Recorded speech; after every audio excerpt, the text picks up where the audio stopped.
नमस्कार दोस्तों, मैं हूं आपका दोस्त के बी। तो आज की इस वीडियो में हम 29 नवंबर 2021 को एसएससी जीडी का जो एग्जाम हुआ है उसमें पूछे गए जीके और करंट अफेयर्स के प्रश्नों को डिस्कस करेंगे। तो पूरा वीडियो बहुत ही ध्यान से देखिएगा। इस वीडियो की जो पीडीएफ फाइल है वह आप टेलीग्राम चैनल केवी गुरुजी या kvguruji.in से भी डाउनलोड कर सकते हैं। तो चलिए इस वीडियो की हम करते हैं शुरुआत।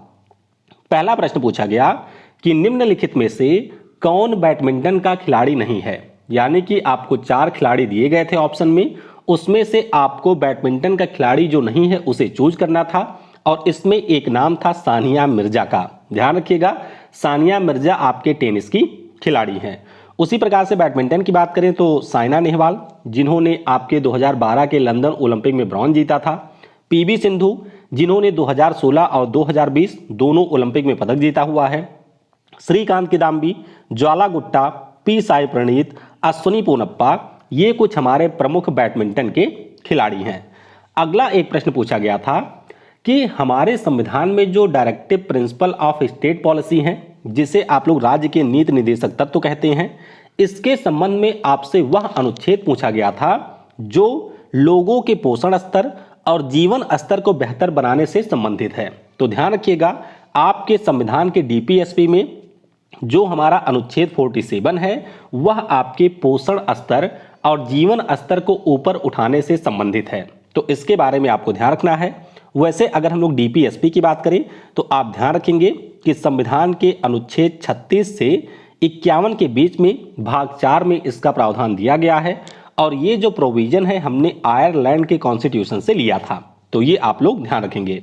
वीडियो में हम लोग आगे बढ़ें उससे पहले मैं आपको बता दूं कि अगर आप लोग एसएससी जीडी के लिए जीके और करंट अफेयर के जो पीवाईक्यू हैं उनको और बेहतर तरीके से डिस्कस करना चाहते हैं तो अनअकैडमी के ऊपर मेरी लाइव क्लास होती है दिन में 12 बजे और रात के 10 बजे। इस क्लास को आप लोग ज्वाइन कर सकते हैं।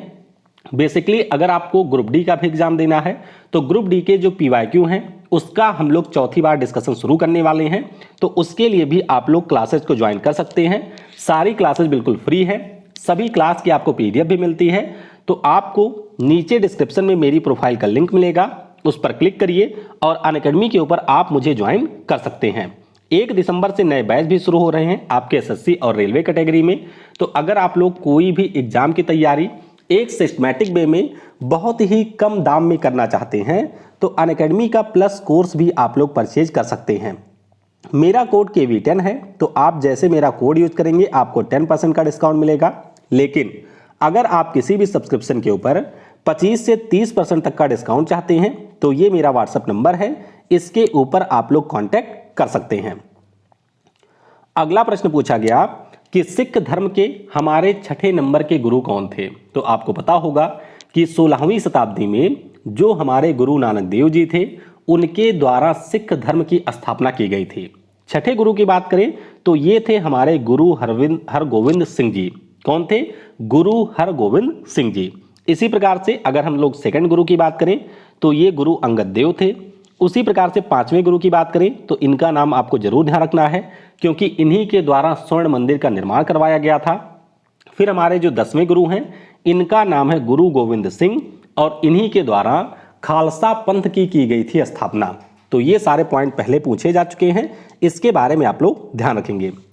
अगला प्रश्न पूछा गया था कि सबसे पुराना टेनिस का टूर्नामेंट कौन सा है। तो सबसे पुराने की बात करें ये हमारा है विंबलडन। क्या नाम है? विंबलडन इसका नाम है और ये आपके 1877 में शुरू हुआ था। इस साल की अगर हम लोग बात करें तो जो पुरुष एकल है उसको राफेल नडाल ने जीता और महिला एकल का जो खिताब है उसको जीता है ऑस्ट्रेलिया की एशले बार्टी ने।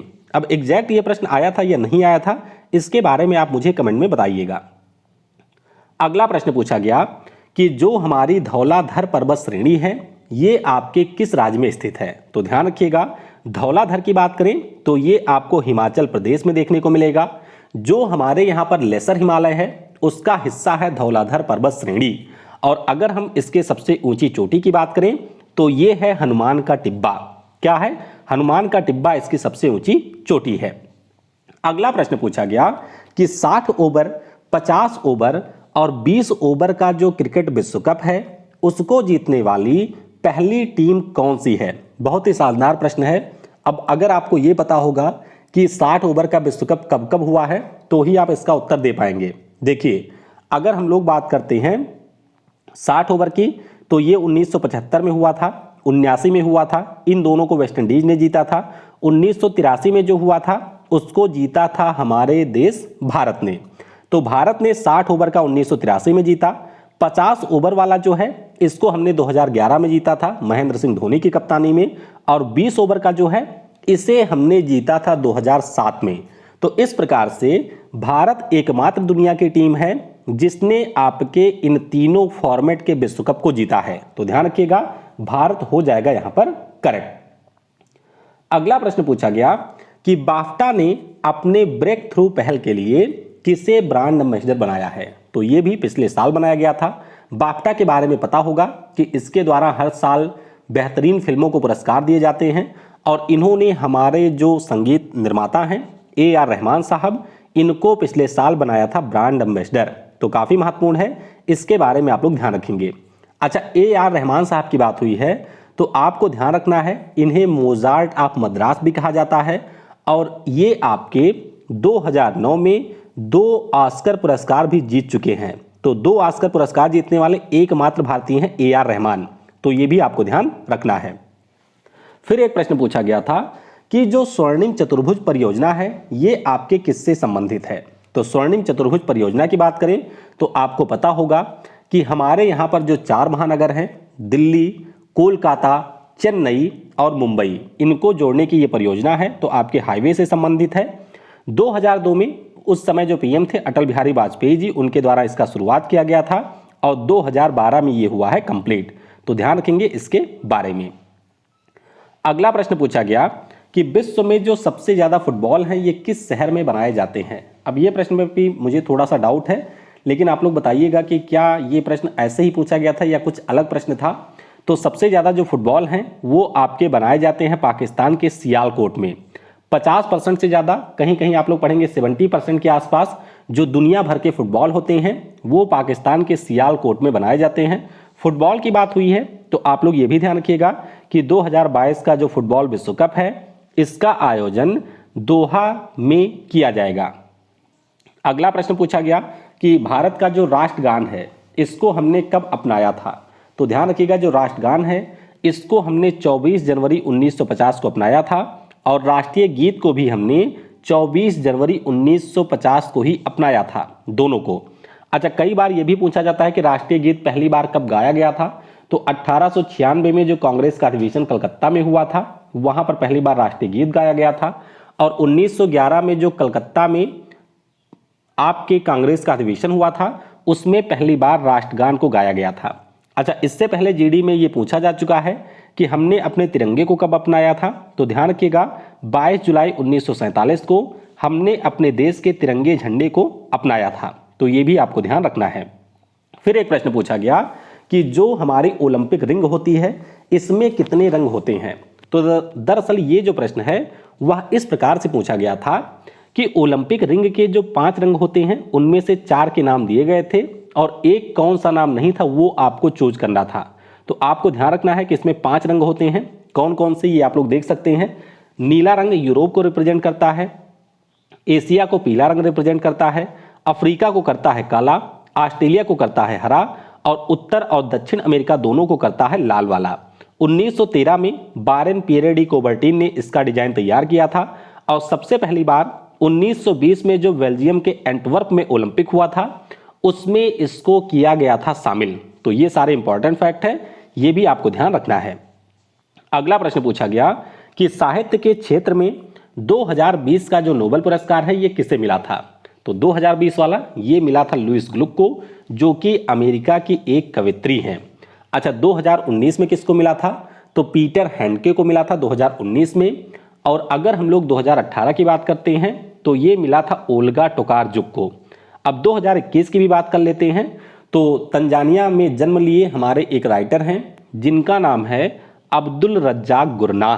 तो इनका नाम भी आपको ध्यान रखना है, इनको मिला है 2021 में। अगला एक प्रश्न पूछा गया कि ओलिवर ट्विस्ट नाम की जो पुस्तक है इसके लेखक कौन है। तो बहुत ही बड़े ब्रिटिश साहित्यकार थे नाम इनका है यहाँ पर चार्ल्स डिकेंस।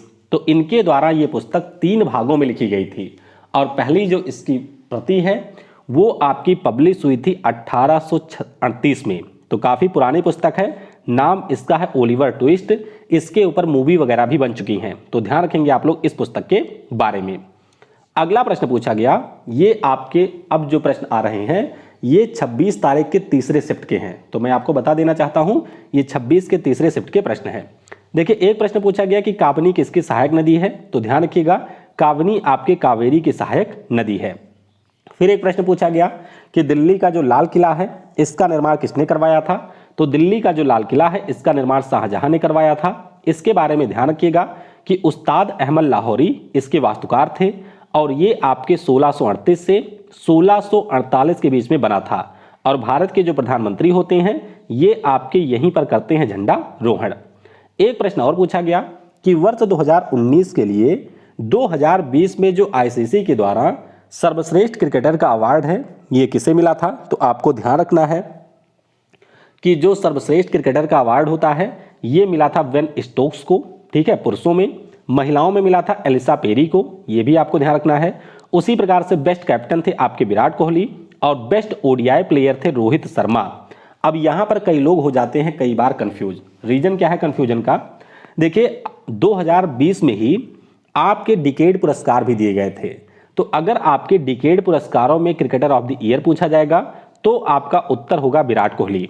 लेकिन जो आईसीसी का हर साल दिया जाता है सर्वश्रेष्ठ क्रिकेटर का पुरस्कार, जिसे हम लोग सर गैरफील्ड सोबर्स ट्रॉफी के नाम से जानते हैं, वो मिला था बेन स्टोक्स को।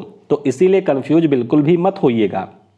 अगला प्रश्न पूछा गया था कि अकबरनामा के रचयिता कौन थे। तो बिल्कुल आसान सा है, इसको लिखा था अबुल फजल ने। किसने? अबुल फजल ने अकबरनामा की रचना की थी। एक प्रश्न और पूछा गया कि जो प्रसिद्ध छठ पूजा त्योहार है ये किस भगवान को समर्पित है। तो मुख्य रूप से ये आपके बिहार राज्य में मनाया जाता है और ये त्योहार हमारे सूर्य भगवान को समर्पित है। अगला प्रश्न पूछा गया था कि समुद्र की गहराई मापने वाले यंत्र का नाम क्या है।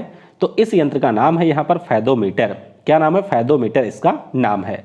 फिर एक प्रश्न पूछा गया कि भारत में तोपों का प्रयोग सबसे पहले किसने किया था। तो इसका प्रयोग किया था जाहिरुद्दीन बाबर ने। कौन था? जाहिरुद्दीन बाबर, जो कि फरगना से हमारे देश में आया था 21 अप्रैल 1526 को। जो इसने पहला युद्ध लड़ा था किसके साथ में? इब्राहिम लोदी के साथ में पानीपत में। वहीं पर इसने तोपों का प्रयोग किया था और इसने तुगलमा युद्ध नीति का भी प्रयोग किया था। तो दोनों के बारे में आपको ध्यान रखना है। अगला प्रश्न पूछा गया था कि प्रायद्वीपीय भारत की सबसे लंबी नदी जो पश्चिम में बहती है वह कौन सी है। तो देखिए, अगर ऐसे पूछा जाता तो आपका उत्तर गोदावरी होता, लेकिन पश्चिम में बहने वाली नदी का पूछा गया तो आपका उत्तर हो जाएगा नर्मदा।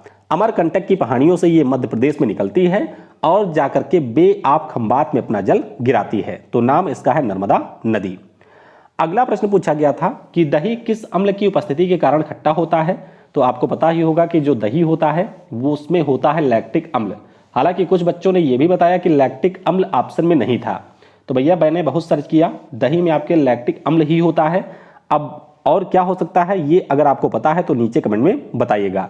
फिलहाल जो आपका दूध दही में परिवर्तित होता है उसके लिए हमारा एक बैक्टीरिया जिम्मेदार है और उस बैक्टीरिया का नाम होता है लैक्टोबैसिलस। तो ये भी आपको जरूर याद रखना है। अगला प्रश्न पूछा गया कि पंजाब राज्य ने कोविड-19 टीकाकरण के लिए किसे ब्रांड एम्बेसडर बनाया था पिछले साल। तो इन्होंने बनाया था सोनू सूद को। फिर एक प्रश्न था कि शरीर की सबसे छोटी और सबसे लंबी हड्डी कौन सी है।